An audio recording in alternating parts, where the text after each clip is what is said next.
Assalamualaikum warahmatullahi wabarakatuh. Perkenalkan, nama saya Lucy Noviana Ramadeni, NPM 2203020021, Prodi Perbankan Syariah. Di sini saya akan sedikit menjelaskan materi dari kelompok 6 yang berjudul Konsep Ekologi Berwawasan Gender. Yang pertama, kesetaraan gender. Kesetaraan gender merupakan pemberian kesempatan yang sama bagi perempuan dan laki-laki untuk menikmati hak, memanfaatkan harta benda dan sumber daya, serta saling memperoleh manfaat dari hasil pembangunan. Yang kedua, etika teologi. Dalam perspektif Al-Quran, etika teologis berkaitan dengan etika kodrat, yang dikenal dengan istilah ekoteologi. Hakikat etika ekoteologis adalah etika manusia berupaya menyelaraskan hubungannya dengan Sang Pencipta untuk menguatkan keimanan seperti yang ditunjukkan oleh Allah terdapat pada Quran Surat Al-Ankabut ayat 61 yang berbunyi, Bismillahirrahmanirrahim, wala insa altahum man kholaqos samawati wal ardo wasakkoros samsa wal komaro layakulunallah wa fa'anna yufakun, yang artinya, dan sesungguhnya jika kamu ditanyakan kepada mereka, siapakah yang menjadikan langit dan bumi dan menundukkan matahari dan bulan, tentu mereka akan menjawab Allah, maka betapakah mereka dapat dipalingkan dari jalan yang benar.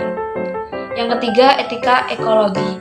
Etika ekologi merupakan ilmu yang mempelajari hubungan timbal balik antara makhluk hidup dan lingkungannya untuk kepentingan manusia dalam interaksinya dengan alam.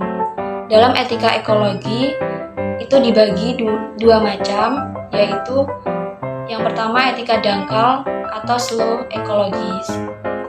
Secara umum etika ekologi ini menekankan hal-hal berikut. Yang pertama, manusia terpisah dari alam. Dua, mengutamakan hak-hak manusia atas alam tapi tidak menekankan tanggung jawab manusia. Yang ketiga, mengutamakan perasaan manusia sebagai pusat keprihatinannya. Yang keempat, mengutamakan jangka pendek. 5, kebijakan dan manajemen sumber daya alam untuk kepentingan manusia. 6, norma utama. 7, pemecahan krisis ekologis. 8, menerima secara positif pertumbuhan ekonomi. Yang kedua, ekologi dalam atau deep ekologi. Ekologi dalam merupakan etika yang memandang bahwa manusia merupakan bagian integral dari lingkungannya. Konsep ini menempatkan sistem etika baru dan memiliki implikasi positif dalam kelestarian alam. Jenis-jenis etika lingkungan dalam antara lain, yang pertama etika neo-utilitarisme, yang kedua etika zoosentrisme, yang ketiga etika biosentrisme. Secara umum, etika ekologi dalam ini menekankan hal-hal berikut ini. Yang pertama, manusia adalah bagian dari alam. Yang kedua, walaupun dapat dimanfaatkan oleh manusia, tidak boleh diperlakukan sewenang-wenang. Yang ketiga, prihatin akan perasaan semua makhluk hidup. Yang keempat, kebijakan manajemen lingkungan.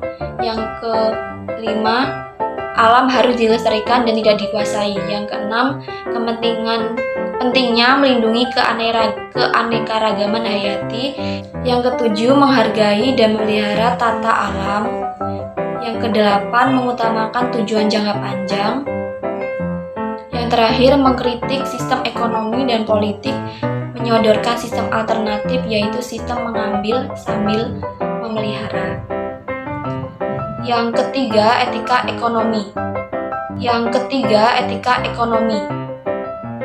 Etika bisnis Islam yang dirumuskan oleh para ekonom Islam mempelajari aspek kemanfaatan dan kesejahteraan dalam kegiatan ekonomi dengan memperhatikan tingkah laku manusia sepanjang sesuai dengan akal, rasio, dan petunjuk wahyu nas.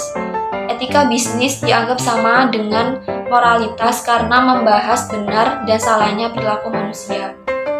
Oleh karena itu, etika bisnis Islam merupakan upaya untuk menyelidiki atau mempertimbangkan secara sistematis tindakan dan sikap apa yang dianggap benar dan baik menurut hukum Islam dalam urusan ekonomi. dengan mengikuti pedoman Al-Quran dan hadis. Sekian penjelasan singkat dari saya akhiri. Wassalamualaikum warahmatullahi wabarakatuh.